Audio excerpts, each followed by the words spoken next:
దేవుని వాక్యంలో చూసాం కదా, ఆయన యొక్క విశ్రాంతిలో ప్రవేశించుదు మన వాగ్దానం ఇంకా నిలిచి ఉండగా, మీలో ఎవడైనను ఒకవేళ ఆ వాగ్దానం పొందకుండా తప్పిపోనేమో అని భయము కలిగి ఉందము. అలాగే 4:11 కూడా, క్షమించండి, అదే 4:11. కాబట్టి అవిధేయత వలన వారు పడిపోయినట్లుగా మనలో ఎవడునూ పడిపోకుండా ఆ విశ్రాంతిలో ప్రవేశించుటకు జాగ్రత్త పడుతాము. ఇక్కడ నేను రాసుకున్న దాంట్లో 2 మాటలు, 1వ వచనంలో కూడా రెడ్ కలర్ ఒక మాట ఉంచాను. అందులో ఏముంది? అక్కడ భయము కలిగి ఉందము. 11వ వచనంలో ఏముంది? జాగ్రత్త పడుదుము. ఒకటేంటి? భయము ఉండాలి, రెండవది ఏంటి? జాగ్రత్త ఉండాలి. దేని కొరకంటే దేవుని యొక్క విశ్రాంతిలో ప్రవేశించడానికి. ప్రియులారా, మనందరికీ కూడా దేవుడు గొప్ప విశ్రాంతిని వాగ్దానము చేశాడు. ఇదే అధ్యాయము 9-10 వచనాలు కూడా చదువుదాము. 9-10.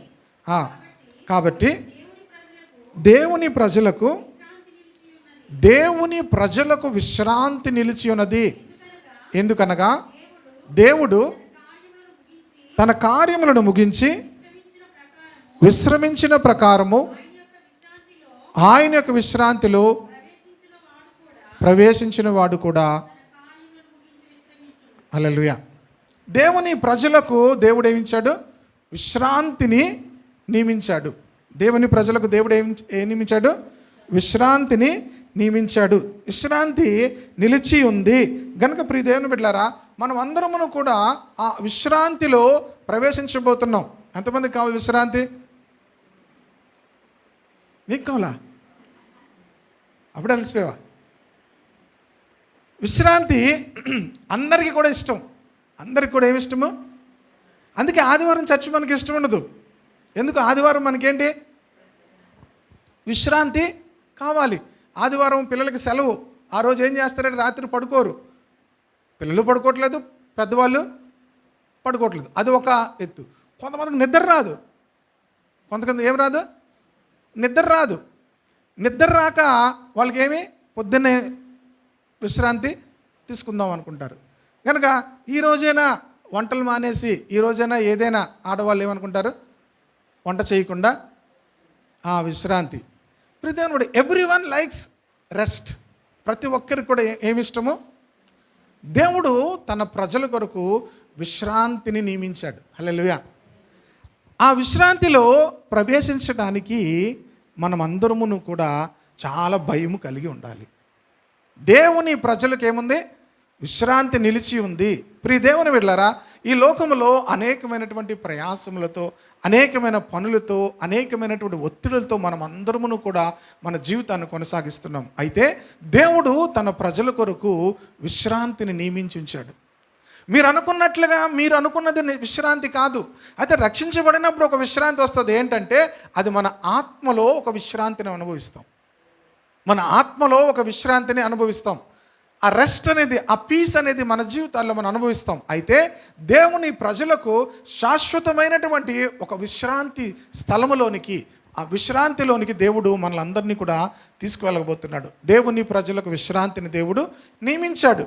కనుక ఆ విశ్రాంతిలోనికి వెళ్ళడానికి మనం అందరం కూడా ఏం చేయమంటున్నాడు? భయం కలిగి ఉండాలి. ఏం కలిగి ఉండాలి? ఎందుకు భయము? అక్కడ మరలా ఇంకోటి ఎల్లో కలర్లో పెట్టాను. పైన 11వ వచనం, 1వ వచనం చూడండి. నువ్వు అంతా ఒక 2-3 చూడు, అలా దగ్గరికి ఉంచు. మీలో ఎవడైనా ఒకవేళ వాగ్దానము పొందకుండా తప్పిపోనేమో. ఎందుకు భయము? తప్పిపోతామేమో అని భయం ఉండాలి. ఇప్పుడు మిమ్మల్ని అందరిని అడిగారని ఎంతమందికి భయం ఉంటుందంటే, ఎవరికి ఎక్కువ మందికి భయం ఉండదు. ప్రాబ్లం ఏంటంటే మనకి ఎవరికి కూడా ఏముండదు? కుక్క అంటే భయం, పిల్లంటే భయం, కాక్రోచ్ అంటే భయం, బల్లంటే భయం, ఇంకేమంటే భయం? తేలంటే భయం. చెప్పండి, ఇంకేం భయం మీకు? రాత్రి అంటే భయం, చీకటి అంటే భయం. ఎన్నో భయాలు ఉన్నాయి. కానీ మనకు భయం లేనిది ఎక్కడెక్కడ? దేవుడు అంటే మనకు భయం లేదు. దేవుడు అంటే ఏం లేదు? భయం లేదు. మనకు భయం లేనిది ఎక్కడంటే, అసలు యాక్చువల్గా మిగతా వాటి అన్నిటి కోసం కూడా మనం భయము పడవలసిన అవసరం లేదు. హల్లెలూయా. ఎవరికి భయపడాలి? దేవునికి భయపడాలి. ఎవరికి భయపడాలి? దేవునికి భయపడాలి. మిగతా వాటి కోసం ఏమీ కూడా లోకంలో మనం భయపడవలసిన అవసరం లేదు. దేవునికి భయపడాలి. అన్ఫార్చునేట్లీ మనకు దేవుడు అంటేనే భయం ఉండదు. మనమంతా రాంగ్ కనెక్షన్, మనవన్నీ కూడా రాంగ్ కనెక్షన్. వైరింగ్ అంతా ఇచ్చి రాంగ్ కనెక్షన్ ఇచ్చామనుకోండి, ఏమవుతుంది? ఒకసారి ఫ్యాన్ నేను కనెక్షన్ ఇచ్చిన తర్వాత ఫ్యాన్ ఎప్పుడు ఎలా తిరుగుతుంది? ఇప్పుడు ఎలా తిరుగుతున్నాయి ఫ్యాన్లు? ఇలా తిరుగుతున్నాయి కదా. అది రివర్స్ తిరుగుతుంది. ఫ్యాన్ తిరుగుతుంది కానీ ఏం రావట్లేదు, గాలి రావట్లేదు. తిరుగుతుంది కానీ ఏం రావట్లేదు. తిరుగుతుంది అనుకుంటున్నాను, సడన్గా చూస్తే అది ఎలా తిరుగుతుంది? రివర్స్ తిరుగుతుంది. ప్రియ దేవుని బిడ్డలారా, రివర్స్ తిరుగుతుంది కానీ ఏం రావట్లేదు, గాలి రావట్లేదు. మన జీవితాల్లో కూడా అన్నీ చేస్తున్నట్టుగానే ఉంటాము, అన్నీ బాగానే ఉన్నట్టుగానే ఉంటాయి, కానీ ఏం రాదు, గాలి రావట్లేదు, విశ్రాంతి దొరకట్లేదు. ప్రియ దేవుని బిడ్డలారా, మొట్టమొదటిగా మనము దేవుని యొక్క విశ్రాంతిలోనికి పొందకుండా తప్పిపోతామేమో అని భయం ఉండాలి. భయం ఉండాలి. ఆ భయము మన జీవితాల్లో చాలా మార్పుని తీసుకొస్తుంది. మన జీవితాల్లో చూడండి, ఎవరికైనా బాగా డాక్టర్ గారి దగ్గరికి వెళ్ళిన తర్వాత, అమ్మ నువ్వు ఇంక చెప్పలేమమ్మా అనేసారు అనుకోండి. డాక్టర్ గారు మీ రిపోర్ట్స్ చూసి డాక్టర్ గారు మీతో ఏం చెప్పారు? మీరు చెప్పలేమమ్మా ఇంకా అన్నారు అనుకోండి. మీరు ఎలాగైపోతారు చెప్పండి? మీ బైబిల్ ఎక్కడ ఉంటుంది? అప్పుడు బైబిల్ ఎక్కడ ఉంటుంది? తల కింద ఉండేది ఒంట్లోకి వచ్చేస్తుంది. అప్పుడు బీరువాలో ఉండేది ఎక్కడికి వచ్చేస్తుంది? ఒంట్లోకి వచ్చేస్తుంది. ప్రార్థన ఎలాగుంటుంది? చర్చికి ఎలాగొస్తారు? ఇప్పుడు ఎందుకు ఇవన్నీ మారిపోయాయి చెప్పండి? మనము దేవునికి భయపడితే, మన ప్రాణానికి భయపడి ఎన్నో మార్చుకుంటాం. దేవునికి భయపడితే మన జీవన విధానం ఎంతో చక్కగా మారిపోతుంది. హల్లెలూయా. మనం చూసిన వారు ఎంత సంతోషిస్తారో, తల్లిదండ్రులు ఎంత సంతోషిస్తారో, మీ పాస్టర్ గారు ఎంత సంతోషిస్తారో, మీ చుట్టూ ఉన్నవారు ఎంత సంతోషిస్తారో. దేవుని భయం మన జీవితాన్ని ఎంతో మారుస్తుంది. Praise the Lord. హల్లెలూయా.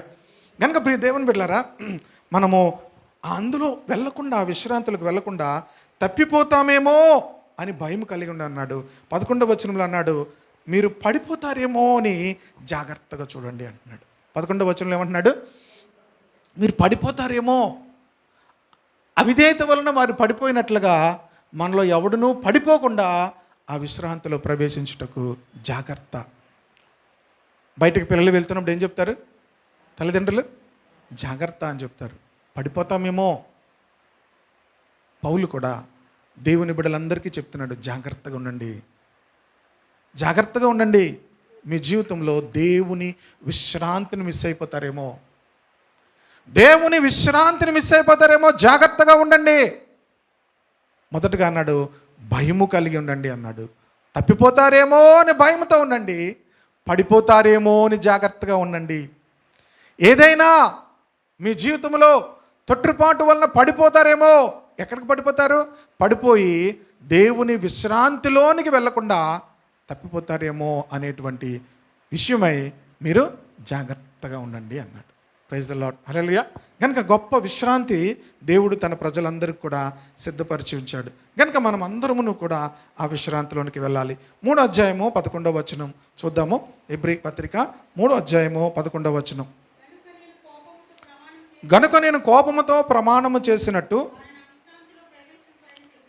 వారు నా విశ్రాంతిలో ప్రవేశింపరని చెప్పి. దేవునికి కోపం వచ్చింది. ఏమొచ్చింది?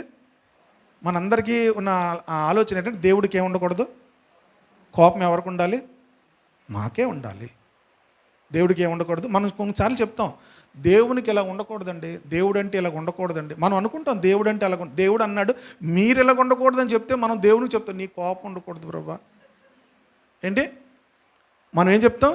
దేవునికి చెప్తాం దేవా నీకు కోపం ఉండకూడదు. మనం అందరం అలాగ అనుకుంటాం కదా. దేవునికి ఏమి ఉండకూడదు? కోపం. ఎందుకు అలాగ అనుకున్నారు? ప్రేమ. మనం దేవుడికి చెప్తాం కొన్నిసార్లు, దేవుడు మనకు చెప్తాడు. పేతురు, యోహానులు, యాకోబులు ఏం చేశారంటే, యేసు ప్రభు ఒకసారి ఒక కొండెక్కిన తర్వాత ఆయన మార్పు చెంది, రూపాంతరం చెంది, ఆ మహిమ గల ఆయన మనుషుడే అనుకున్నాడు. అప్పటి వరకు ఆయన మనిషేమో అనుకున్నారు వాళ్ళు. కానీ ఆయన రూపాంతరం పొందగానే ఆయన వస్త్రములు, ఆయన ముఖము గొప్ప మహిమతో మెరిసిపోతూ ఉంటుంటే పేతురు గబగబు లేచి అన్నాడు, ప్రభువా మనం ఇక్కడ ఉండడం చాలా మంచిది అన్నాడు. ఏమన్నాడు? మనం ఇక్కడ ఉండుట చాలా మంచిది. ఏలియా మోషే వచ్చి నీతో మాట్లాడుతున్నారు కనుక మేము ఏలియాకు ఒకటి, మోషేకి ఒకటి, నీకు ఒకటి కట్టేస్తాము, మేము మన ఇక్కడ ఉండడం చాలా మంచిది అంటే పైనుండి ఒక స్వరం వచ్చింది, ఈయన నా ప్రియ కుమారుడు, ఈయన మాట వినడి, ఈయన మాట వినడి. ఇంకొకసారి పేతురు, నేను ఇప్పుడు సిలువ వేయబడబోతున్నాను, మనుష్య కుమారుడు మనుషుల చేతికి అప్పగింపబడిపోతున్నాడు అని చెప్తే పేతురు అన్నాడు, ఏంటి మాట్లాడుతున్నావు ప్రభా, నువ్వు వాళ్ళ పక్క నుండి ఎవడొస్తాడు నేను చూసుకుని వాళ్ళ పక్క నుండి అన్నాడు. పేతురు ఏమన్నాడు, నీకు ఏం మాట్లాడుతున్నావు నువ్వు, నేనుండగా నిన్నెవడు సిలువేస్తాడు, నేను చూసుకుంటాను పక్క నుండి అంటే ప్రభు అన్నాడు, సాతానా అన్నాడు. ఏమన్నాడు? ఎవరిని? మిమ్మల్ని ఎవరినైనా సాతానా అని ఎవరిని అన్నారనుకోండి మీరు ఏమవుతారు? నిజంగా అయిపోతారు మీరు. నిజంగా సాతాన్ అంటే ఏడు చూపిస్తాను చూడు. ఇప్పుడు నీకు ఒక ఆయన అంటున్నాడు, నాకు కానీ కోపం వచ్చిందని నేను సాతాన్ అయిపోతున్నాను. నిజంగా ఒక పాస్టర్ గారు, ఇద్దరు పాస్టర్ గారికి గొడవైంది. సరే అంటే చెప్పకూడదు, వాళ్ళు వింటారేటో మళ్ళీ.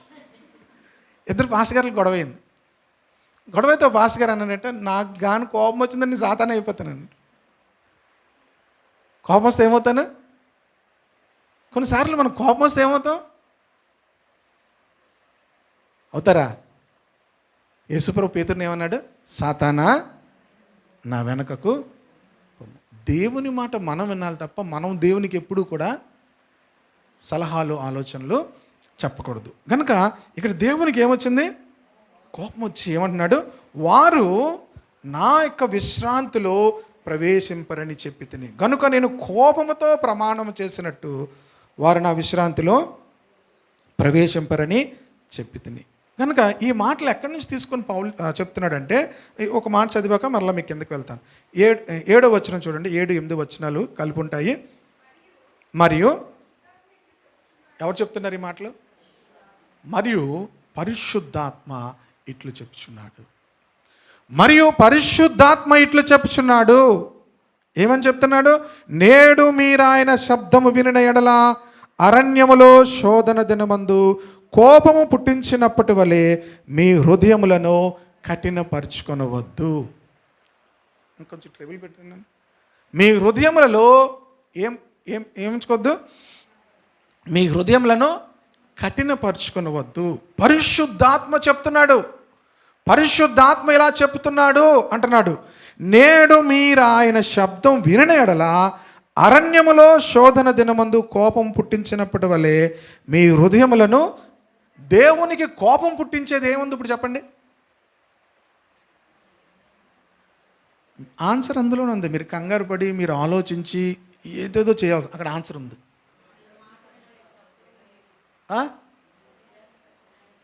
చూసి కూడా తప్పులు చెప్పేశారు. కోపం పుట్టించినప్పటి వలే మీ హృదయములను. మన హృదయాలను కఠినం చేసుకుంటే దేవునికి ఏమొస్తుంది? కోపం వస్తుంది. అంతే. దేవునికి కోపం వస్తుందో రాదో ఇప్పుడు అందరు చెప్పాలి. కోపం వస్తే ఏం చేస్తాడు దేవుడు? అక్కడ ఏం చెప్పాడు వాళ్ళకి? నా విశ్రాంతిలో గనుక నేను కోపముతో ప్రమాణము చేసినట్టు వారు నా విశ్రాంతిలో ప్రవేశింపరు. కనుక చాలా జాగ్రత్తగా ఉండాలి. దేవునికి కోపం వస్తే ఏమొస్తుంది? దేవునికి కోపం వస్తే ఏం చేస్తాడు? మీ కోపం వస్తే ఏం చేస్తాడు చెప్పండి? మామూలుగా మీకు కోపం వస్తే తల్లిదండ్రులకు, ఇప్పుడు పిల్లలకి కోపం వస్తే వేరు. మనం అన్నం తినమంటాం, పిల్లలకి కోపం వస్తే ఏమంటారు? నేను తిన్నాం. నేను తినకపోతే ఎవరికి నష్టం? తర్వాత కాసేపటికి ఆకలి వేసేస్తుంటుంది. వీళ్ళు అడగరు అమ్మ, వీళ్ళకేమో ఆకలి వేస్తుంటుంది. అడిగితే తినేద్దామని వీళ్ళు చూస్తారు. అమ్మ కొంచెం కోప్పడి అలాగ ఆగింది అనుకోండి, ఏం చేస్తారు? మాడుతుంది. ఎవరికి మాడుతుంది? కోపం వస్తే ఎవరికి మాడుతుంది? మన కోపమే మనకు శత్రు. కనుక ప్రియ దేవుని బిడ్డలారా, దేవునికి కోపం వస్తే దేవుడు ఏం చేస్తాడంటే, ఆయన అంటాడు, నా విశ్రాంతిలో మీరు ప్రవేశింపరు. ఎందుకు కోపం వస్తుందంటే మన హృదయాలను కఠినం చేసుకుంటే దేవునికి కోపం వస్తుంది. చూడండి, కీర్తనల భాగం 81:11. 12 వచనాలు చదువుదాము. కీర్తనల భాగము 81. అయినను నా ప్రజలు నా మాట ఆలకింపకపోయిరి. చదువమ్మా.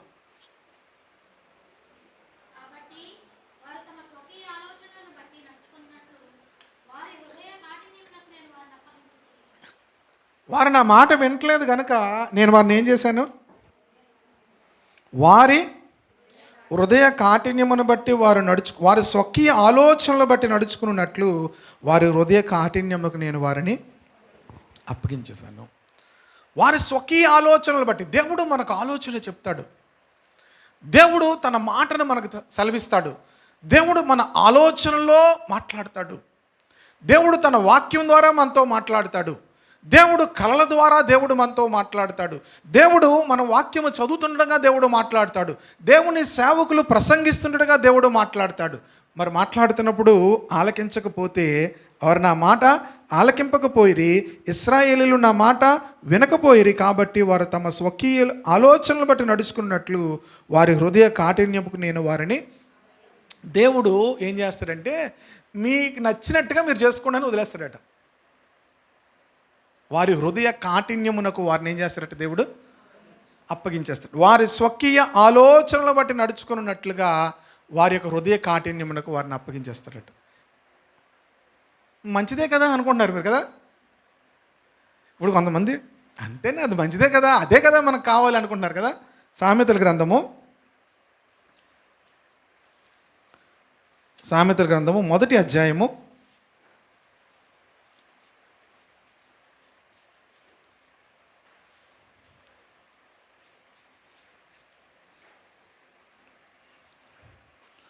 31వ వచనం చూడండి.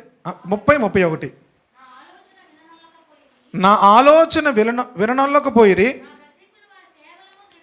నా గద్దింపును వారు కేవలం తృణీకరించిరి, కాబట్టి ఇప్పుడు మన స్వకీయ ఆలోచనలు బట్టి దేవుడు మనల్ని విడిచిపెట్టిన తర్వాత జరిగే విషయం ఏంటంటే, కాబట్టి వారు తమ ప్రవర్తనకు తగిన ఫలం అనుభవించెదరు. దేవుడు ఇప్పుడు మన స్వకీయ ఆలోచనలకు మనల్ని విడిచిపెడితే మనకు వెక్కసమగు వరకు తమ ఆలోచనలను అనుసరించి, అంటే మన మీద మనకే అసహ్యం వచ్చేంత వరకు కూడా మన ఆలోచనలను అనుసరించి నడిచేటట్టుగా విడిచిపెడతాడు. తప్పైన కుమారుడికి ఏం వేసింది? తన మీద తనకే అసహ్యం వేసింది. ఎప్పుడు వెళ్ళాడు ఇంటికి? తన మీద తనకే అసహ్యం వేసింది తన బ్రతుకును చూసి. ఇప్పుడు ఏమయ్యాడు? తండ్రి ఇంటికి. ఏమొచ్చింది అప్పుడు? మంచి మాట. ఏమొచ్చింది? బుద్ధి వచ్చింది. బుద్ధి వచ్చి తన తండ్రి ఇంటికి వెళ్ళాడు. ప్రియ దేవుని బిడ్డలారా, దేవుడు మనల్ని కొన్నిసార్లు ఏం చేస్తాడంటే మన ఆలోచనలకు మనల్ని విడిచిపెడతాడు. ఆ విడిచిపెట్టిన తర్వాత మన ప్రవర్తనకు ఫలం మనమే అనుభవించాలి. ఇక దేవుడిని అడగడానికి ఉండదు. రెండవది, మన ఆలోచనలు మనకే అసహ్యం వచ్చేంత వరకు కూడా విడిచిపెడతాడు. మరలా మనం ఆయన దగ్గరికి వస్తే దేవుడు మరలా కనికరిస్తాడు. హల్లెలూయా. కనుక ఇక్కడ ఈ మాటలను మనం చూస్తే, వారు నా యొక్క విశ్రాంతిలో ప్రవేశించకూడదని కోపంతో దేవుడు ప్రమాణం చేసేసాడు. కనుక ఇశ్రాయేలులో అనేక మంది దేవుని యొక్క ఆ యొక్క వాగ్దాన దేశంలోనికి వెళ్లకుండా చాలామంది వారు మరణించారు. అయితే ఇప్పుడు అసలు వాక్య భాగంలోకి లోనికి వస్తాను. స్పీడ్గానే చెప్పేస్తాను, సమయం అవుతుంది కనుక. 3వ అధ్యాయము 10వ వచనం చూద్దాం. కావున నేను ఆ తరము వారి వలన విసిగి వీరెల్లప్పుడూ.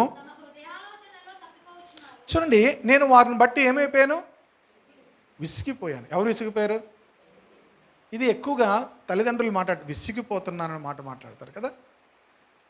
నేను విసిగిపోతున్నాననే మాట తల్లిదండ్రులు సాధారణంగా వాడతారు, టీచర్స్ వాడతారు. లేకపోతే విసిగిపోతున్నాను ఈ పిల్లలతో, చెప్పిన మాట వినట్లేదు. దేవుడు కూడా ఏమయ్యాడట? విసిగిపోయాడట. కనుక ఈ మాటలు మీకు కావాలి. దేవుని కోపం వస్తుంది, దేవుని ఏమవుతాడు? కోపపడతాడు, దేవుడు దుఃఖపడతాడు. బైబిల్లో ఉన్నాయి. ఆయన వారి హృదయ కాఠిన్యమునకు ఆయన దుఃఖపడి అని ఉంది. మార్కు సువార్తలో ఉంటుంది ఈ మాట. వారి హృదయ కాఠిన్యమునకు ఆయన దుఃఖపడ్డాడు అని ఉంటుంది. అంటే వారు దేవుని ఆలోచనలను వారు గ్రహించలేకపోతున్నారు కనుక దేవుడు వారి హృదయ కాఠిన్యమునకు దుఃఖపడ్డాడట. ఇక్కడ నేను వారి గురించి చెప్తున్నాడు, విసిగిపోయి అంటున్నాడు. ఎందుకు విసిగిపోయానంటే హృదయ ఆలోచనల్లో తప్పిపోతున్నారు. దేవుని యొక్క విశ్రాంతిలోనికి ఎందుకు వారు ప్రవేశించలేదు అనే విషయాలు మనం గమనిస్తే మనం సరిచేసుకోవచ్చు. ఏంటంటే హృదయ ఆలోచనల్లో తప్పిపోతున్నారు. ముందు ఎక్కడ మనిషి సరి అవ్వాలంటే హృదయ ఆలోచనలు. మనిషి ఎక్కడ తప్పిపోతాడు? మొదట తప్పిపోతారేమో అని జాగ్రత్తగా ఉండండి అని చూసాం కదా. తప్పిపోతారేమో అని భయము కలిగి ఉండండి అనే మాటలు మీరు చూసారు కదా. ఎక్కడ తప్పిపోతామట? ముందు హృదయ ఆలోచనలు. అందరికీ ఉందా హృదయం? ఉందా లేదు చూసుకున్న ఒకసారి. ఎక్కడ తప్పిపోతాము? దేవుడు భూమి మీద ప్రళయము రప్పించక మునుపు, నోవహు తన కుటుంబాన్ని కాపాడక మునుపు దేవుడు ఏం చూశాడో తెలుసా? నరుని యొక్క ఆలోచన తలంపులులోని ఊహ అంతయు చెడ్డది అని చూశాడట. ఏం చూశాడు దేవుడు? ఉందా? చూడండి, ఆదికాండం 6వ అధ్యాయంలో మాట ఉంటుంది. భూమి మీద గొప్పదనియు. చూడండి ఏంటి, ఎన్నో వచనం అమ్మా? ఆదికాండం 6వ అధ్యాయము 5వ వచనం చదువమ్మా. వారి హృదయము యొక్క తలంపుల్లోని ఊహ అంతయు ఎల్లప్పుడూ కేవలము చెడ్డదనియు యెహోవా చూచి భూమి మీద నరులను చేసినందుకు ఆయన మనిషి ఎక్కడ పాడవుతున్నాడు అనే విషయము చాలామందికి తెలియదు. మనం ఏం చేస్తామంటే, అందరికీ గడ్డలు పెరిగాయి అనుకోండి, మగవాళ్ళకి ఏం చేస్తారు? షేవింగ్ చేసుకుని వస్తారు. కానీ మరలా ఏమవుతాయి? రోడ్డు మీద మధ్యలో ఈ చెట్లు వేసిన వాళ్ళు ఏం చేస్తుంటారు? కట్ చేస్తుంటారు. కానీ అది మరలా ఏమవుతాయి? వర్షాలు పడితే, వర్షాలు పడినా పడకపోయినా మరలా వారం 10 రోజులకి ఏమవుతాయి? పైన మనము కట్ చేస్తూ ఉంటాము. యాక్చువల్ ప్రాబ్లం ఎక్కడుంది? హృదయం యొక్క తలంపులు ఊహ అంత చెడ్డది. నా తర్వాత వచనం పెట్టు. కాదు, మనిషి యొక్క హృదయంలోని తలంపుల్లోని ఊహ అంత చెడ్డది. ఆదికాండంలో పెట్టాలి, సరేనా? మనిషి యొక్క హృదయము, ఆలోచన, తలంపు, ఊహ. నాన్న తర్వాత ముందు పెట్టినా 5వ వచనం. ఎన్ని ఉన్నాయి అక్కడ? హృదయము, తలంపు, ఊహ ఎల్లప్పుడూ కేవలము చెడ్డది. తెలుసా మీకు? ఇక్కడ ప్రాబ్లం. మీరు ఇక్కడ కానీ సెట్ అవుతే మొత్తం సెట్ అవుతారు. దేవునికి స్తోత్రం కలుగునుగా. హల్లెలూయా. దేవుని యొక్క విశ్రాంతిలోనికి మనం ప్రవేశించడం కోసము మనం ఎక్కడ మార్చుకోవాలంటే, దేవుడు ఏం చూశాడంటే, వారు ఎందుకు విసిగిపోయాడంటే వారి హృదయ ఆలోచనల్లో తప్పిపోతున్నారు. ఎక్కడ తప్పిపోతున్నారు? హృదయ ఆలోచనల్లో తప్పిపోతున్నారు. First of all set right your thoughts. నీ హృదయంలో ఉన్నటువంటి ఆలోచనలు మార్చుకో. అన్లెస్ అంటిల్ నీ హృదయ ఆలోచనలు మారకపోతే నువ్వు ఎప్పటికీ మారవు. నువ్వు ఎప్పటికీ కూడా మారవు. ఎప్పటికీ కూడా దేవుని యొక్క విశ్రాంతిలోనికి వెళ్ళలేము. కనుక వాళ్ళు ఎందుకు తప్పిపోయారో చెప్తున్నాడు. వీరెల్లప్పుడూ తమ హృదయ ఆలోచనలో తప్పిపోతున్నారు. మొదటిది. రెండవది ఏంటి? నా మార్గములను వారు తెలుసుకొనలేదు. ఏం తెలుసుకోలేదు? దేవుని యొక్క ఉద్దేశం ఏంటో తెలుసా? మనందరికీ కూడా మనము మన మార్గాల్లోనే వెళ్ళాలనుకుంటాం, మన మార్గంలోనే వెళ్ళాలనుకుంటాం. కానీ దేవుని మార్గములో నడవాలనేది దేవుని ఉద్దేశం. హల్లెలూయా. దేవుని మార్గములలో మనమును నడవాలని దేవుని యొక్క ఉద్దేశం. ఈ మార్గం గురించి బోల్డ్ విషయాలు నేను మీకు చూపించగలను, కానీ సమయం చాలదు. కనుక మనం అందరమును కూడా దేవుని మార్గములు నడవాలి. కనుక మోషే ఒక్కడే ఆ మాట అడిగాడు. ఏమని అడిగాడు? నీ మార్గములు నాకు తెలియచేయి. దావీదు కూడా ఒక చోట ప్రార్థన చేశాడు, దయచేసి నీ మార్గము నాకు బోధించు అని. ప్రియ దేవుని బిడ్డలారా, మనము దేవుని మార్గములో నడవాలి. మొదటిది ఎక్కడ సెట్ చేసుకోవాలో చెప్పాను, హృదయ ఆలోచనలు మార్చుకోవాలి. హృదయ ఆలోచనలు మార్చుకోకపోతే మనం ఎప్పటికీ కూడా ఏమో మారం. మీరు హృదయ ఆలోచనలు మారకపోతే మీరు దేవుని విసిగిస్తారు. దేవుని విసిగిస్తే దేవుడు కోపం వస్తే ఏం చేస్తాడు? వారు నా దేవుడు అలాగ అండని నేను మనం అనుకుంటాం కదా. మనం ఏమనుకుంటామంటే దేవుడు అలాగంటే దేవుడు ఎందుకు అవుతాడు, మనం కొన్ని ఇమాజినేషన్స్ మనకు ఉంటాయి. కానీ బైబిల్లో క్లియర్గా రాసిన తర్వాత కూడా మీరు అలాగ అనుకుంటే మనంత బుద్ధిహీనులు ఇంకెవరు కూడా ఉండరు. దేవుని కోపం వస్తే, దేవుడు విసిగిపోతే దేవుడు ఏం చేస్తాడు? వారు నా విశ్రాంతిలో ప్రవేశింపరు అని అంటాడు. కనుక ఎందుకు వారి గురించి అన్నాడంటే, మొదటి హృదయాలోచనలో వారు తప్పిపోయారు, రెండు నా మార్గములను వారు తెలుసుకొనలేదు, గనుక నేను కోపముతో ప్రమాణము చేసినట్టు వారు నా విశ్రాంతిలో ప్రవేశించరని చెప్పి తిని. 12వ వచనం చదువుదాము, అదే అధ్యాయము. సహోదరులారా, జీవము గల దేవుని విడిచిపోవునట్టి విశ్వాసము లేని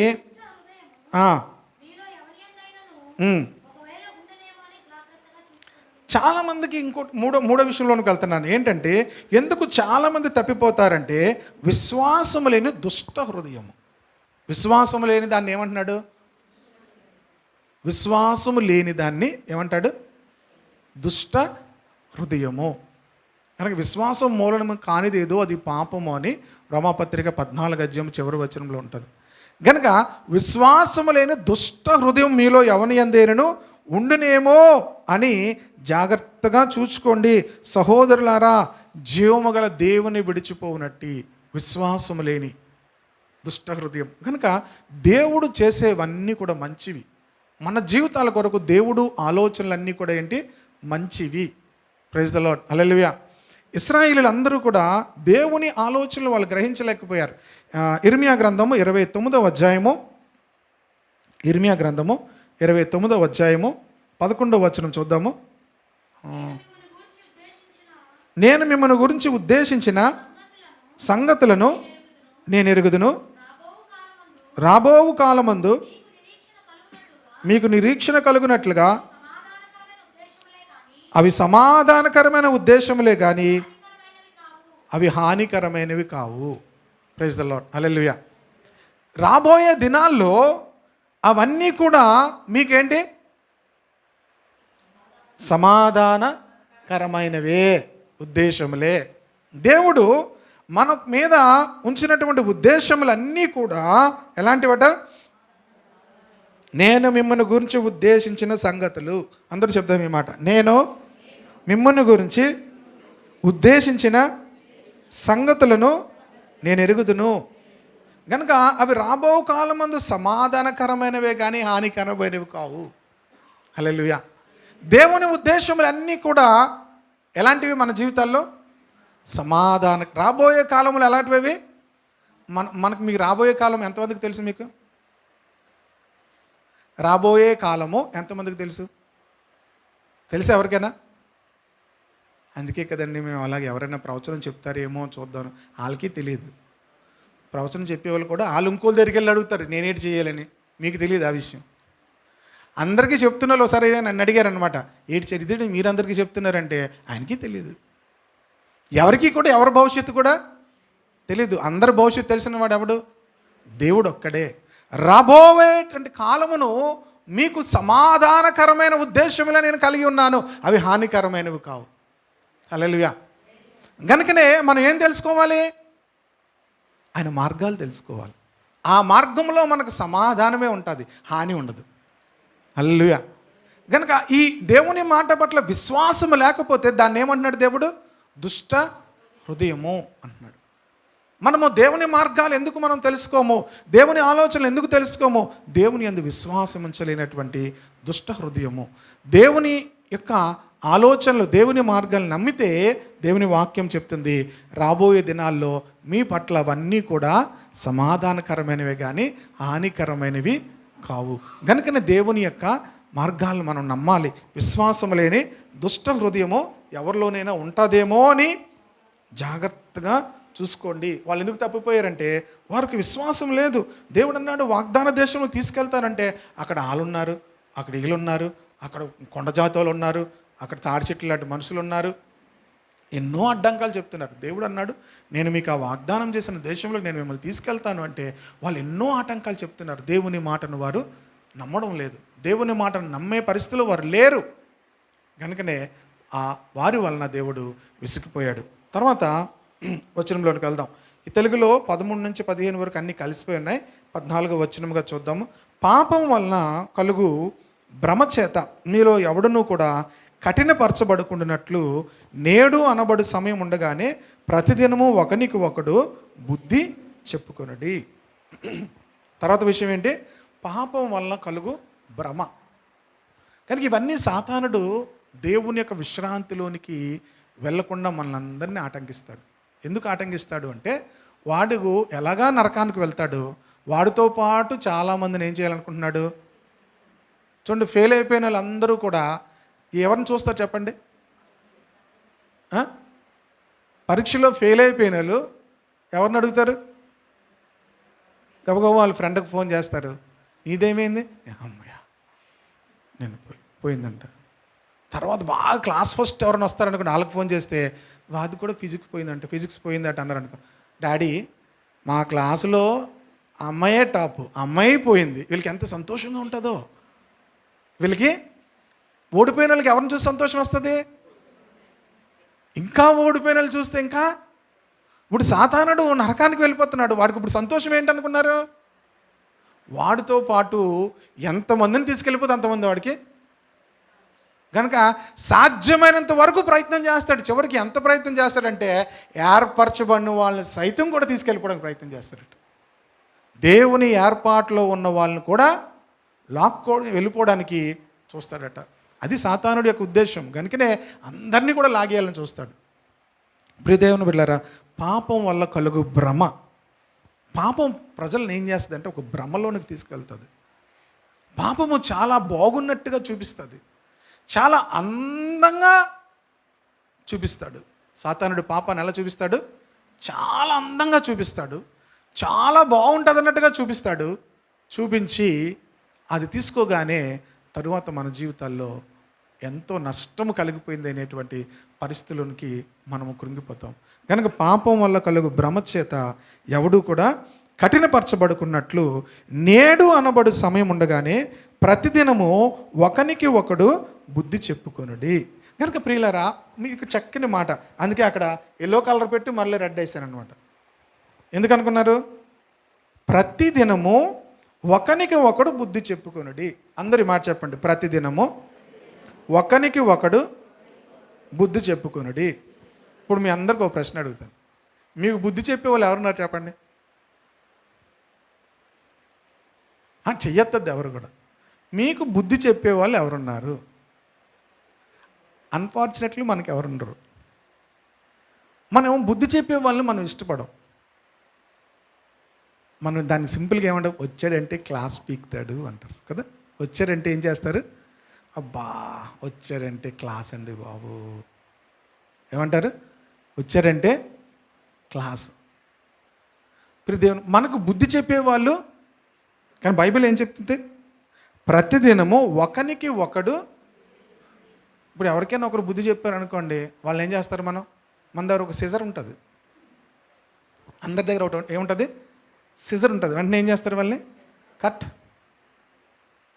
ఫోన్ కట్, మనుషులు కట్, ఏం చేస్తాం? మళ్ళీ వాళ్ళు కట్. మీకు ఎవరు ఇష్టం చెప్పండి?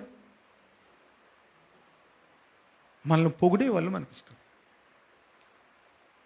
మనల్ని పొగిడే వాళ్ళంటే మనకి చాలా ఇష్టం. చాలామంది ఏమి ఇష్టపడతారంటే మనల్ని పొగిడే వాళ్ళని చూసి ఇష్టపడతారు. దేవుని బిడ్డలు, మీరు ఎవరిని ఇష్టపడాలి తెలుసా? మీరున్న లోపాలను చెప్పే వాళ్ళని మీరు ఇష్టపడాలి. ఎందుకో తెలుసా? మనలో లోపాలు చెప్పకపోతే మనలో లోపాలు ఇంకెవరు కూడా సరి చేయలేరు. కనుక ఎప్పుడు మనం ఎవరిని ఇష్టపడాలంటే మన లోపాల గురించి చెప్పే వాళ్ళని ఎప్పుడు మనం ఇష్టపడాలి. లోపల ప్రేమించే వానికంటే బహిరంగముగా గద్దించువాడు శ్రేష్ఠుడు అన్నాడు. మేలు, బహిరంగంగా గద్దించుట మేలు. గనుక ప్రియ దేవుని బిడ్డలారా, మనము ఆ గద్దించుట, మనకు బుద్ధి చెప్పేవాళ్ళు మనము పోగు చేసుకోవాలి. మనకు బుద్ధి చెప్పేవాళ్ళు ఉండాలి. అంటే దాని అర్థం ఏంటో తెలుసా? We should be under someone's authority.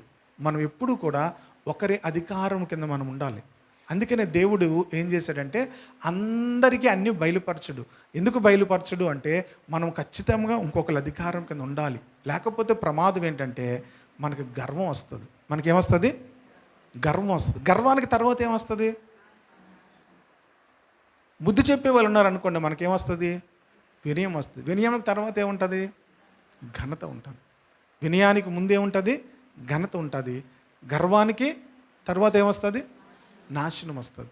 కనుక ప్రియ దేవుని బిడ్డలారా, మనకు బుద్ధి చెప్పే వాళ్ళు ఉండాలి. ఇది సరికాదు, నువ్వు చేస్తున్న ఆలోచన సరికాదు, నువ్వు నడుస్తున్న మార్గము సరికాదు, నీ ఆలోచన మంచిది కాదు, నువ్వు వెళ్తున్న మార్గము మంచిది కాదు అని చెప్పేవాళ్ళు మనకు ఉండాలి. కనుక మనం ఏం చేస్తామంటే చాలాసార్లు వీళ్ళకి చెప్పితే ఎలాగా వద్దంటారు కనుక ముందు అయిపోయాక అప్పుడు చెప్దాం అనుకుంటాం చాలామంది. కొంతమందిని అడుగుతారు, మరి ముందేం చెప్పలేదు అని అడిగితే, ఎందుకు చెప్పరు? పాస్టర్ గారికి చెప్తే, లేకపోతే పాస్టర్ గారు అనుకోకండి, ఎవరికైనా మీ స్నేహితులే అనుకోండి, చెప్తే ఏమంటారు వాళ్ళు వద్దంటారు కనుక నేను వాళ్ళకి ఏం చేయలేదు, చెప్పలేదు. అందుకని బైబిల్ చెప్తుంది, ప్రతిదినము ఒకరికి ఒకడు ఏం చేసుకోండి, బుద్ధి చెప్పుకోండి. కనుక బుద్ధి చెప్పేవాళ్ళు మనకు స్నేహితులుగా ఉండాలి. బుద్ధి చెప్పేవాళ్ళు మనకు మంచి నాయకులుగా ఉండాలి. మనకు బుద్ధి ఇది వద్దు, ఇలాగ చేయొద్దు, లేకపోతే నాకు ఇందులో మంచి అనిపించట్లేదు, నువ్వు చేస్తున్న ఆలోచనలో నాకు ఏదో కీడు అనిపిస్తుంది అని మనకు చెప్పేవాళ్ళు ఉండాలి. గనుకనే అంటున్నాడు, ప్రతిదినము ఒకరికి ఒకడు బుద్ధి చెప్పుకొనుడి. ప్రైజ్ ద లార్డ్, హల్లెలూయా. ఒకరికొకరు ఏం చేసుకోవాలట? బుద్ధి చెప్పుకోవాలి. మనం ఎవరితో ఉండాలి? మనకు బుద్ధి చెప్పే వాళ్ళతో ఉండాలి. అంటే బుద్ధిమంతులతో ఉండాలి. బుద్ధి ఎవరు చెప్తారు? ఒకసారి ఇద్దరు తాగుబోతులు మాట్లాడుకుంటున్నారు. ఇద్దరు తాగుబోతులు మాట్లాడుకుంటే వాళ్ళిద్దరు మాట్లాడుకోవట్లేదు, వాళ్ళిద్దరు స్నేహితులు. అందులో ఒక ఆయన స్కూటర్ మెకానిక్. నేను అతని దగ్గరికి వెళ్ళాను అనమాట. నేను అతని దగ్గరికి వెళ్తున్నాను, వాళ్ళ ఫ్రెండ్కి చెప్తే ఆడు పక్క తాగుబోతాడు, ఆడి దగ్గరికి ఎందుకు అన్నాడు. కాకపోతే అతను ఒక్కడే అవైలబుల్గా ఉన్నాడు. వెళ్ళిన తర్వాత ఎందుకో మాటల్లో ఆయన చెప్పాడు, ఆడి పక్క తాగుబోతాడు ఈయన అంటున్నాడు. ఇప్పుడు ఎవడు తాగుబోతాడు చెప్పండి? సాయంత్రం ఇద్దరు మళ్ళీ కలిసే ఉంటారు. సాయంత్రం ఇద్దరు కలిసే ఉంటారు. ఇప్పుడు నీకు బుద్ధి చెప్పేవాడు ఎవడున్నాడు? ఒకవేళ నువ్వు చెప్పినా, వీడు చెప్పినా నువ్వు వినవు, వాడు నీకు చెప్పినా నువ్వు వినవు. ఇద్దరు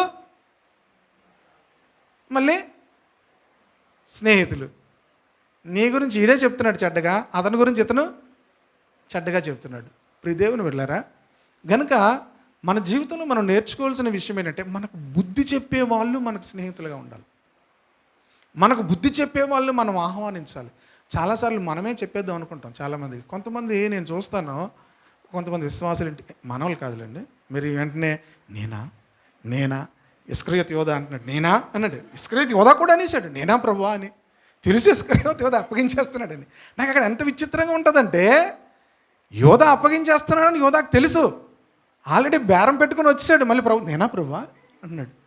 ఓరు ఎంత దొంగడురు నువ్వు, మామూలు దొంగ కాదు, అప్పగించేస్తున్నావు, బేరం ఆడుకొని వచ్చావు, మళ్ళీ ఏమంటున్నాడు? ప్రభు అన్నాడు, నువ్వు అన్నట్టే అన్నాడు. కొంతమంది ప్రభు క్లియర్గా మాట్లాడతాడు. సరే, ఏదేం చెప్తున్నాను? ఎవరో ఇంటికి వెళ్ళాను కదా, ఇంటికి వెళ్తే వాళ్ళు నా మాట ఏం వినట్లేదు, వాళ్ళు చెప్పింది నేను వినేసి వచ్చేస్తున్నాను. 2-3 సార్లు వెళ్ళాను, నా మాట ఏం వినట్లేదు వాళ్ళు. బాబు రావడం మానేసేవేడు బాబు అని అడిగారు. సరే, నేనేం చెప్పాలమ్మా, వచ్చి మీ మాట విని వచ్చేస్తున్నాను నేను, అంతే. గ్యాప్ ఉండట్లేదు నాకు. నాకు టైం అయిపోతుందమ్మా అని చెప్పడానికి కూడా గ్యాప్ ఉండట్లేదు. పెద్ద ఆవిడలేండి ఆవిడ, మీకు కొంత ఆదరణగా చెప్తున్నాడు, పెద్ద ఆవిడ, మీరు కాదు, ఓకేనా? ఆవిడ పెద్ద ఆవిడ. ఎంతసేపు వెళ్ళినా ఆవిడ గురించి, వాళ్ళ పిల్లల గురించి, తర్వాత ఏమో ఆవిడ ఏం చేసింది, ఏం కొన్నది, ఇవన్నీ ఇవే చెప్తుంది తప్ప నా మాట ఏం వినట్లేదు. నేను వెళ్ళాను, 2-3 సార్లు వెళ్ళాను. బాబు రావడం, అమ్మ నేను ఎందుకు ఇంత అరగంట గంట నేను మీరు చెప్పిందే వినాలి, ఇంక నేను చెప్పాల్సిందే మీకు లేదు కనుక ఇక నేను వెళ్ళవలసిన పని నాకు లేదు. మనకు బుద్ధి చెప్పేవాళ్ళు మనకు కావాలి. చాలామందికి బుద్ధి చెప్పే వాళ్ళు ఉండరు కనుక చాలా ప్రమాదం. దేవుని వాక్యం చెప్తుంది దేవుని విశ్రాంతిలోనికి మనం వెళ్ళాలి. దేవుని విశ్రాంతిలోనికి వెళ్ళాలంటే ప్రతిదినము కూడా మనకు బుద్ధి చెప్పేవాళ్ళు మనకు ఉండాలి. ఒకరికి ఒకడు బుద్ధి చెప్పేవాళ్ళు ఉండాలి. ఇంకో మాట చూపిస్తాను చూడండి. ఎఫెసీ పత్రిక కొలస్సీ పత్రిక అనుకుంటాను చూడండి, రెండు ఒకలాగా ఉంటాయి.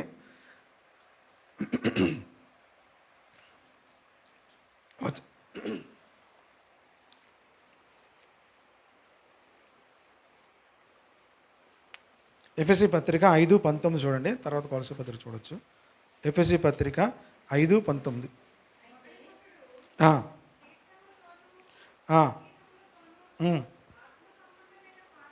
పాటలతోనూ హెచ్చరించుచు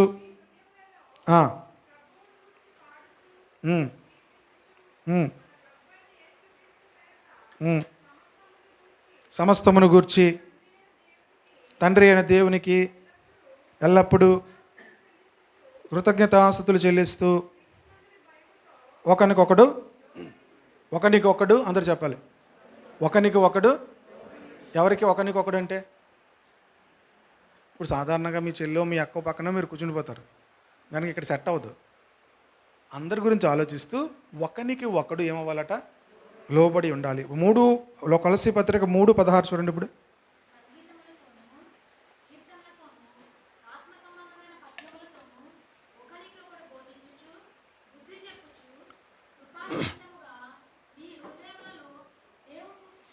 అక్కడ మనం ముందు చదివిన దాంట్లో హెచ్చరించుచు అనే మాటను చూసాం కదా. ఇక్కడ ఏముంటుంది, ఒకనికి ఒకడు బోధించుచు బుద్ధి చెప్పుచ్చు. మీరు కీర్తనలు పాడినా, మీరు పద్యములు పాడినా, ఏం చేసినా కూడా ఒకనికి ఒకడు ఏం చేయాలట, బుద్ధి చెప్పుచు, బోధించుచు బుద్ధి చెప్పుచు కృపా సహితముగా మీ హృదయముల్లో గానం చేస్తూ క్రీస్తు వాక్యం మీలో సమృద్ధిగా. గనుక ఒకరికి ఒకరు ఏం చేసుకోవాలట, బుద్ధి. గనుక మనం ఎవరిని ప్రేమించాలి, అందరూ చెప్పాలి, ఎవరిని ప్రేమించాలి, బుద్ధి చెప్పేవారిని ఏం చేయాలి, బుద్ధి చెప్పే వాళ్ళతో ఏం చేయాలి. అప్పుడు ఎవరెవరిని కట్ చేశారో వాళ్ళని యాడ్ చేసుకోవాలి. మీరు ఎవరెవరిని కట్ చేస్తారో వాళ్ళని ఏం చేసుకోవాలి, బుద్ధి చెప్పే వాళ్ళని మనం ఏం చేసుకోవాలి, యాడ్ చేసుకోవాలి. మనం వద్దు అని చెప్పేవాళ్ళు మనకు ఉండాలి, ఇలా చేయొద్దు అని చెప్పేవాళ్ళు ఉండాలి, చేస్తే నీకు ప్రమాదము అని చెప్పేవాళ్ళు ఉండాలి. కనుక మన హృదయాలు ఏం చేసుకోవద్దు అంటున్నాడు, కఠినపరుచుకోవద్దు. కఠినపరుచుకుంటే బైబిల్ చెప్తుంది, హృదయమును కఠినపరుచుకున్న వాడు కీడులో పడును. సామెతల గ్రంథం 28:14 వచనాలు ఉంటుంది, 13-14 వచనాలు. కనుక ప్రియ దేవుని బిడ్డలారా, ఇక్కడ మనము ఒకరికి ఒకడు ఏం చేసుకోమంటున్నాడు, బుద్ధి చెప్పుకోవాలి. ఎందుకంటే మనం ఎందుకు ఇవన్నీ చేస్తున్నాం, ఇవన్నీ చెప్పాలి అందరూ. ఎందుకు ఇదంతా ప్రయాసం అంతా ఎందుకు? ఒక దైవజనుడు ఏం చెప్పాడంటే, do we all realise that the most important thing we have to do in this world is to prepare our selves for eternity. మీకు తెలుసా, మీరు గ్రహించారా, మనము ఈ భూమి మీద ఉన్నటువంటి సమయం అంతా కూడా నిత్యత్వములోనికి వెళ్ళడానికి ప్రిపేర్ అవ్వాలి. మనం భూమి మీద ఉండేటువంటి దేవుడు మనకి ఇచ్చిన సమయం అంతా కూడా మనం ఏం చేయాలంటే నిత్యత్వంలోనికి వెళ్ళడం కోసం, ఆ విశ్రాంతిలోనికి వెళ్ళడం కోసం మనం సిద్ధపడాలి. మనం చేసే పని ఏంటంటే ఇవన్నీ ఎందుకు, మనకు బుద్ధి చెప్పడం ఇవన్నీ ఎందుకు అంటే నిత్యత్వంలోనికి వెళ్ళాలి.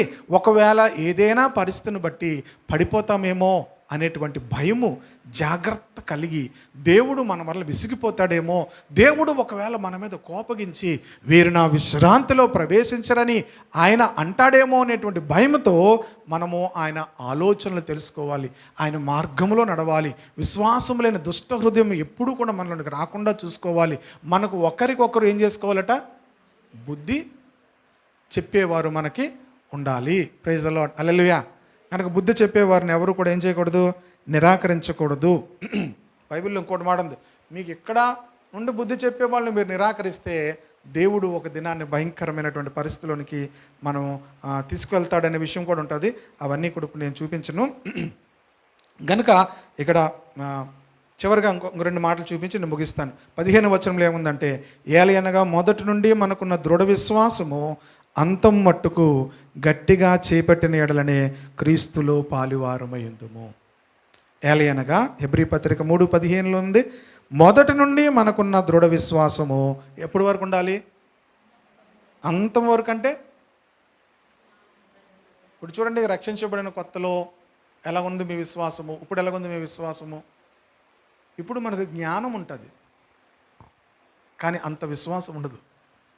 ఎస్పెషల్లీ అన్ని జనుల్లోంచి రక్షణ పొందిన వాళ్ళకి తెలుస్తుంది. మొదటి నుంచి క్రైస్తవ విశ్వాసంలో ఉన్న వాళ్ళకి పెద్దగా అర్థం కాదు, కానీ అన్ని జనుల్లోంచి రక్షణ పొందిన వాళ్ళకి అర్థమవుతుంది బాగా. వాళ్ళు మొదట ఉన్నటువంటి విశ్వాసం ఎప్పటి వరకు ఉండాలి? అంతము వరకు కూడా ఉంటేనే క్రీస్తులో పాలువారమై ఉంటాము. హల్లెలూయా. మొదటిలో ఎలాంటి విశ్వాసం ఉందో ఎప్పటి వరకు ఉండాలి? అదే విశ్వాసము అంతము వరకు, మన మరణం వరకు కూడా అదే విశ్వాసము ఉంటేనే క్రీస్తులో పాలువారమై ఉంటాము. చాలా జాగ్రత్తగా ఉండాలి. మొదట్లో ఉంది కదా అంటే దాన్ని ఏం చేసుకోవాలి? విశ్వాసాన్ని కాపాడుకోవాలి. Praise the Lord. హల్లెలూయా. విశ్వాసమును కాపాడుకుంటుని అంటాడు పౌలు. ఏమన్నాడు? నా విశ్వాసమును కాపాడుకుంటుని. మీరేం కాపాడుకుంటున్నారు? అందరూ ఏం కాపాడుకుంటున్నారు? విశ్వాసాన్ని కాపాడుకుంటున్నారా? బండికి తాళాలు ముందు 2 సార్లు చూసుకుంటాం, వేసుందా లేదా. ఇంటికి తాళాలు ఎన్నిసార్లు చూసుకుంటారు? వేసున్నాయా లేవా. ఏం కాపాడుకోమన్నాడు దేవుడు? విశ్వాసమును కాపాడుకోవాలి. మీరు విశ్వాసము గలవారే ఉన్నారో లేదో మిమ్మల్ని మీరు పరీక్షించి చూసుకోండి అంటాడు పౌలు కొరింథీయులకు రాసిన పత్రికలో. కనుక మన విశ్వాసాన్ని మనము కాపాడుకోవాలి. చివరిగా 17, 18, 19 వచనాలు హెబ్రీ పత్రిక 3వ అధ్యాయము 18. ఎవరి మీద 40 ఏండ్లు ఆయన కోపగించెను? పాపము చేసిన వారి మీదనే కదా. బాబాయ్ చాలా కఠినంగా ఉంది కదా. వారి శవములు అరణ్యములో. ఎవరి మీద? ఎవరు వాళ్ళు? ఎవరు వాళ్ళు? వాళ్ళు ఎవరు అడుగుతున్నాను? ఇశ్రాయేలీయులు. దేవుడు చెయ్యి చాచి వారిని బయటకు తీసుకొని వచ్చాడు. అరణ్యములో 40 సంవత్సరాలు వారికి కావలసినవన్నీ ఇచ్చాడు. అరణ్యములో వారు ప్రయాణం చేస్తున్నప్పుడు వారికి పగలు మేఘస్తంభం ఉంది, రాత్రి అగ్నిస్తంభం ఉంది. వారు వెళ్తున్నప్పుడు వారి బట్టలు చిరిగిపోలేదు. వారు ఎదుగుతున్నప్పుడు బట్టలు పొట్టవ్వలేదు, బట్టలు టైట్ అవ్వలేదు. ఆ బట్టలు కూడా వారితో పాటు పెరుగుతూ వచ్చాయి. బట్టలు మాసిపోలేదు. మరి ఎక్కడ ఉతుక్కున్నారని ఎక్కడ మనకేం కనబడదు. బట్టలు ఏమవ్వలేదు, మాసిపోలేదు, స్వెట్టింగ్ అవ్వలేదు. అంత చక్కని అద్భుతముతో దేవుడు వారు నడిపించాడు. నడిపిస్తే వాళ్ళు దేవుని మార్గాలు తెలుసుకోలేదు కనుక ఆయన 40 ఏండ్లు ఆయన కోపగించాను. పాపము చేసిన వారి మీదనే కదా. వారి శవములు అరణ్యములో రాలిపోయిను. తన విశ్రాంతిలో ప్రవేశింపరని ఎవరిని గురించి ప్రమాణం చేశాను? అవిధేయులైన వారిని గురించే కదా. They are disobedient. వారెవరు? Disobedient people. అవిధేయులు. దేనికి అవిధేయులు? దేవుని మాటకు, దేవుని వాక్యమునకు. మన ప్రామాణికం ఏంటో తెలుసా? మన క్రైస్తవ జీవితంలో దేవుని వాక్యము.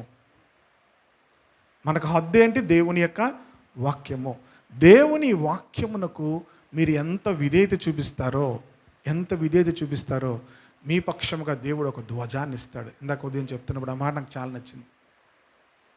దేవునికి భయపడే వారికి, దేవుని మాటకు లోబడే వారికి దేవుడు ఒక ధ్వజం ఇస్తాడు. The banner of victory. విజయ ధ్వజం. అది దేవునికి స్తోత్రము కలుగును కాక. దేవుడు ఒక విజయ ధ్వజాన్ని ఇస్తాడు దేవుని మాటకు లోబడే వాళ్ళకి. వాళ్ళు విజయాన్ని ఎందుకు ఇవ్వలేకపోయాడంటే దేవుడు, వారు అవిధేయులుగా అయిపోయారు. ఏమైపోయారు? వాళ్ళు అవిధేయులు అయిపోయారు. కనుక దేవుని మాటకు మనము ఏమవ్వాలి? విధేయత చూపించాలి.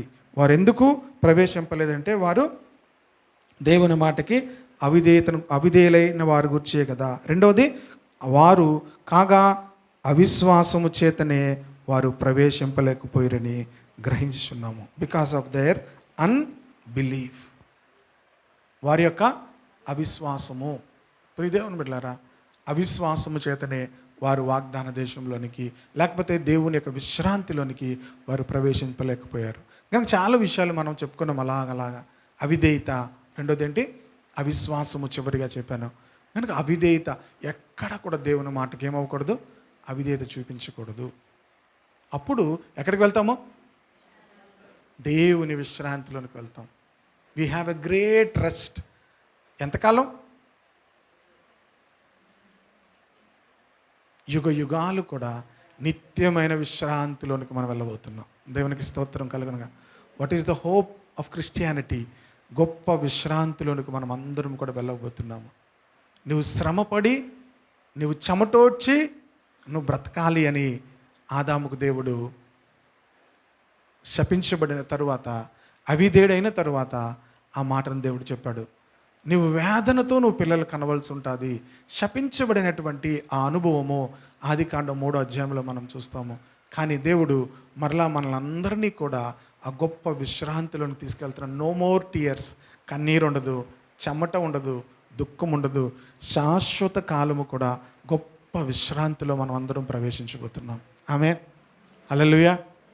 ఈరోజు ప్రియ దేవుని బిడ్డలారా, జస్ట్ ఒక 30 years ఫ్యూచర్ కోసం ఎంత కష్టపడతారో. 30 years ఫ్యూచర్ కోసం. మహా అయితే వాళ్ళు ఎంతకాలం ఉద్యోగాలు చేస్తారు? ఒక 30 సంవత్సరాల ఉద్యోగం కోసం ఇక్కడ నుంచి ఎంత చదువుతారో. అవసరమైతే ఈరోజు చాలామంది ఆ పిల్లలు ఎక్కువ మంది చర్చెస్లో ఉండట్లేదు. అవును, అసలు ఎందుకు ఉండట్లేదంటే వాళ్ళు ఎక్కడ ఉంటున్నారు? కాలేజెస్లో ఉంటున్నారు, చదువుతున్నారు. పోటీ ప్రపంచంలోనికి వాళ్ళని మనం పంపించేసాం. పోటీ ప్రపంచంలోనికి వాళ్ళు వెళ్ళిపోయారు. దేని కొరకంటే వారి భవిష్యత్తు కొరకు. ప్రియ దేవుని బిడ్డలారా, వారి భవిష్యత్తులో వారు గొప్పవాళ్ళు కావాలని 30 సంవత్సరాల భవిష్యత్తు కోసం దేవుడు నిన్ను నన్ను పిలుస్తుంది. 30 సంవత్సరాల భవిష్యత్తు కోసం కాదు, 50 సంవత్సరాల భవిష్యత్తు కోసం కాదు, 100 సంవత్సరాల భవిష్యత్తు కోసం కాదు, యుగ యుగాలు ఉండే నిత్యమైన విశ్రాంతి కొరకు దేవుడు మనల్ని పిలుస్తున్నాడు. మీరు ఎంతకాలం కోసం, మీరు ఫ్యూచర్ కోసం ప్లాన్ చేస్తున్నారు? ఎంతకాలం అసలు మీరుంటారు? ఎంతకాలం ఫ్యూచర్ కోసం మనం ప్లాన్ చేస్తున్నామో, అసలు ఎంతకాలం మనం ఉంటాం భూమి మీద? అందుకే దేవుడు ఏమన్నాడు తెలుసా? ఓరు వెర్రోడా. ఎవరినన్నాడు? ధనవంతుని కాదు. తనకు వచ్చిన దాన్ని దాచుకోవడం కోసం ఇది చాలట్లేదని చెప్పి పెద్ద పెద్ద కొట్లన్నీ పాతవన్నీ తీసేసి పెద్ద పెద్ద గొడవలన్నీ కూడా చేసుకుంటుంటే రాత్రి దేవుడు మాట్లాడుతున్నాడు. ఓరు వెర్రోడా, ఈ రాత్రి నా దగ్గర నేను తీసేసుకుంటే ఇవన్నీ ఎవరికి వెళ్తారా అన్న. ఏ రాత్రి? ఇవాళ రాత్రి అవుద్దా? అలాంటప్పుడు దేవుడు తీసుకుంటాడు. ఈ రాత్రి నీ ప్రాణమును దేవుడు అడుగుతున్నాడు. దూతలు వచ్చాయన్నమాట. బాబు ఏంటి వచ్చేయమన్నారు నిన్ను. ఎక్కడికండి? పైకి వచ్చేయమన్నారు. నేను రానంటే అవ్వదు. ఒకసారి దూతలు వచ్చాయంటే ఏం చేస్తే వచ్చి తీసుకొని, నేను రానండం లేదు బాబు. రాత్రి వచ్చారు. ఈ రాత్రి దూతలు వచ్చాయి. ఏమో మొత్తం అందరికి చెప్పాడు. ఉదయం పనులందరినీ బెత్తాయించాడు. పెద్ద పెద్ద గొడవలు చేయండి, పంట ఏమో విపరీతంగా పండేసింది, ఎక్కడ దాచుకోలో తెలియట్లేదు. నా ప్రాణమా సుఖించుము. స్టార్ట్ సుఖము, మళ్ళీ లాస్ట్ సుఖము. ప్రాణమా సుఖించుము, తినుము, త్రాగు, మళ్ళీ సుఖించుము. సుఖంతో స్టార్ట్, సుఖంతో ముగింపు. ప్రియ దేవుని బిడ్డలారా, సుఖించు. రాత్రి మాత్రం 2 దూతలు వచ్చాయి. ఒక అబ్బాయి అంటాడు నాతోనే, వాళ్ళు వచ్చేసారు నన్ను తీసుకెళ్ళిపోవడానికి అంటున్నాడు. చచ్చిపోయి ముందు కనబడతాయి వీళ్ళకి. అప్పుడు కంగారు ఎక్కిపోతున్నాడు. ఓ కిటికీ పక్కన ఉన్నాడు, నన్ను తీసుకెళ్ళిపోవడానికి వచ్చాడు, నా ప్రాణం అయిపోయింది అంటున్నాడు. ప్రార్థన చేస్తే మొత్తం మీద బతికాడు. ప్రియ దేవుని బిడ్డలారా, జాగ్రత్త. ఈ రాత్రి మన ప్రాణం అడిగితే మనం దేనికి ఏ ఫ్యూచర్ కోసం మనం సిద్ధపడాలంటే యుగ యుగములు ఉండే ఫ్యూచర్ కోసం సిద్ధపడాలి. భూమి మీద మన ఫ్యూచర్ శాశ్వతమైనది కాదు. గొప్ప విశ్రాంతి, దేవుని ప్రజలకు దేవుడు గొప్ప విశ్రాంతిని నియమించాడు. ఆ విశ్రాంతిలో ప్రవేశించుటకు మనమందరమును కూడా ఎలా ఉండాలి? ఎవడైనా తప్పిపోతారేమో అని భయముతో ఉండాలి. ఎవరైనా పడిపోతారేమో అనేటువంటి జాగ్రత్త ఉండాలి. పడిపోతామేమో, జారిపోతామేమో అని జాగ్రత్తగా మనం కాపాడుకుంటే యుగ యుగాలు కూడా ప్రభుతో మనం ఉండబోతున్నాం. ఆమె హల్లెలూయా. కనుక మనమందరం కూడా అలాగ దేవుని కొరకు మనము మన జీవితాలను సిద్ధపరచుకుందాం. Praise the Lord. హల్లెలూయా. యేసయ్యా నా హృదయ స్పందన నీవే కదా, యేసయ్యా నా హృదయ స్పందన నీవే కదా, విశ్వమంత నీ నామము గణనీయము, విశ్వమంత నీ నామము గణనీయము, నీవు వరునిగా విచ్చేయు వేళ నా తలపుల పంట పండునే, నీవు వరునిగా విచ్చేయు వేళ తలపుల పంట పండునే, వధువునై నేను నిన్ను చేరగా యుగ యుగాలు నన్నేల్కుందువనే, వధువునై నేను నిన్ను చేరగా యుగ యుగాలు నన్నేలుకుందువనే, యుగ యుగాలు నన్నేలు. యేసయ్యా నా హృదయ స్పందన నీవే కదా, యేసయ్యా నా హృదయ స్పందన నీవే కదా, విశ్వమంత నీ నామము గణనీయము, విశ్వమంత నీ నామము గణనీయము, నీవు కనిపించని రోజునా ఒక క్షణముక యుగముగా మారెనే, నీవు కనిపించని రోజునా